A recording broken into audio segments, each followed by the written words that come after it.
Prosegue il programma dell'amministrazione comunale Miccichè di potenziamento delle colonnine di ricarica nel territorio del comune di Agrigento, con la conclusione a breve dei lavori a opera di Enel per UE Italia di collocazione di 9 colonnine di ricarica per le auto elettriche in aggiunta a quelle già presenti e funzionanti sin dal 2021. Le nuove centraline di ricarica per i veicoli elettrici saranno posizionate in via Cicerone, angolo piazzale Vittorio Emanuele, in piazza Gallo, in viale Pietro Nenni, in via Empedocle, via Piersanti Mattarella, strada statale 115 San Leone, piazza del Vespro, via 25 Aprile, via Salvo d'Acquisto, piazza Don Giovanni Minzoni. Cresce la richiesta della collocazione delle centraline di ricarica per i veicoli elettrici, ci spiega l'assessore all'energia del comune di Agrigento Gerlando Principato, segno che il primo passo per rendere la città di Agrigento sempre più smart ed ecosostenibile è stato fatto.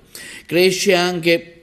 lo stimolo e l'utilizzo dei veicoli elettrici che non sono inquinanti e quindi garantiscono un maggiore rispetto dell'ambiente a tutti i livelli, conclude l'assessore Principato. Mi riempie di orgoglio ed emozione il vedere anche nella mia città veicoli elettrici in sosta nelle aree di ricarica dedicate, un ulteriore servizio con energia al 100% provenienti da fonti rinnovabili offerto ai nostri concittadini, ma anche ai molti turisti che stanno ritornando a visitare il nostro territorio.